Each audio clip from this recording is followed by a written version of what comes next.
Let's try to look at these elements, have a little bit more of visualization going. So in this graph, on the horizontal axis, I have rho, the parameter we are studying. And on the vertical axis, I want to draw the equilibrium. So the first equilibrium that we know about is u equal to 0. That is always an equilibrium. So we want to draw a horizontal line in here. But we want our graph to encompass as much information as possible. So we want to draw a line that also tells us the stability of u equal to 0. So we draw a full line where u equal to 0 is stable, and the dotted line where u equal to 0 is unstable. So we have a full line up to rho equal to 1, and then we have a dotted line afterwards. Then we want to add the other equilibrium. We want to add u equals rho minus 1 divided by rho. And we only want to add with the same understanding of putting the stability and instability inside the picture. So we have something like that. A dotted line crossing the horizontal line at rho equal to 1. Then it's a full line up to rho equal to 3, and then it's a dotted line again. Here you see the exchange of stability between the two equilibria. Up to rho equal to 1, u equal to 0 is stable, so it's a full line, and then it becomes unstable. While up to rho equal to 1, the other equilibrium is unstable, and then it switches to stable. So that dot is an exchange of stability. While further on, at rho equal to 3, for the non-trivial equilibrium, so the equilibrium that is not 0, we have a loss of stability. And we're going to study that a bit better later. Let's try to visualize how a difference equation evolves over time.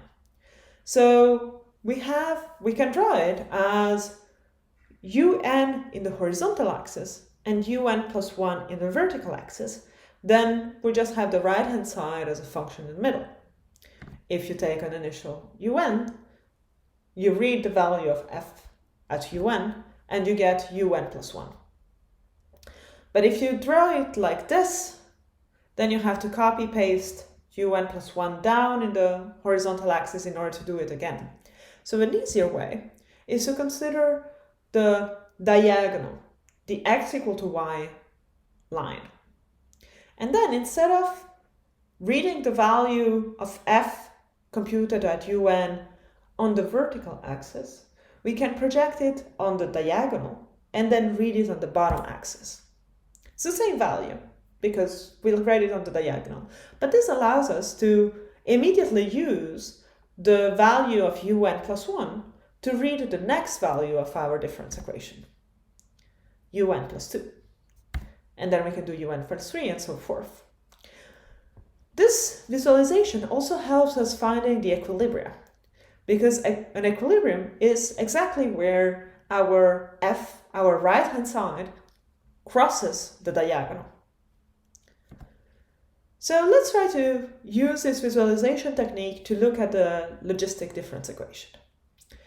For rho smaller than 1, well, your right-hand side is rho x times 1 minus x. So it's always a parabola. It always touches the 0. And depending on the value of rho, it goes higher up or not. Also, it's a parabola that is also always pinched at 0 and at 1. So really, rho is just telling you how high the parabola is going between 0 and 1. If rho is small, our parabola is low. So when we start, we read the value of f of our initial condition. We read the value on the diagonal, gets projected down, and we do that again, and everything tends to 0. If rho is between 1 and 3, then our parabola gets, for a while, higher than our diagonal. So when we read a value, for example, u0 close to 0, what you see is an oscillation that tends to rho minus 1 divided by rho, as we wrote before. And we can do it again, we're starting in another place, and we have a similar pattern, always going towards this equilibrium at rho minus 1 divided by rho.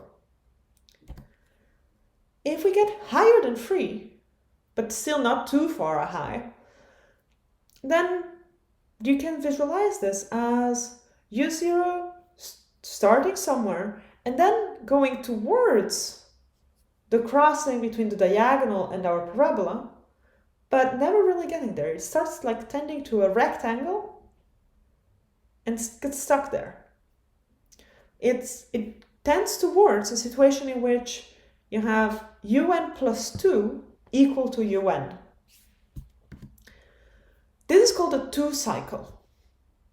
It's a 2 cycle because it takes 2 times to get back to the same value, and a bifurcation occurred. We call a bifurcation when the behavior of the system changes qualitatively. So there is a difference between quantities and quality. So here, at rho bigger than 3, the behavior did not change only in quantities. It's not that the value of the equilibrium changes. It's really that the system behaves in a different way. So we say that what happened to the bifurcation in that case. If you keep increasing the value of rho, more bifurcations occur. The first bifurcation will give rise to 4 cycles. So cycles that take 4 steps before getting back to the initial value. Then we'll have 8 cycles, 16 cycles, and each of these bifurcation happens faster and faster. So while going from 2 cycle to 4 cycle takes a while in the rho axis, going from 4 cycle to 8 cycle takes much less, from 8 cycle to 16 cycles much less, until you hit a limit of this cascades of bifurcations is called. When this limit gets hit, so when rho exceeds this value in which all these bifurcations are piled up closer and closer to each other, we reaches chaos. Chaos is an extremely interesting topic. It's the idea that we are not able to predict what is going to be happening to our system.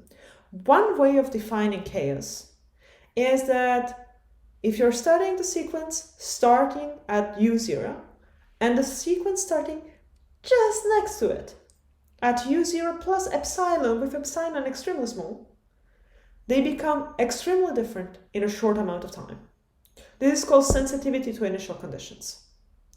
This is why predicting the weather for next week is extremely hard, if not impossible, because very small differences in how the state of your universe is when you're doing the computations spiral out of control and impact your full understanding of the system.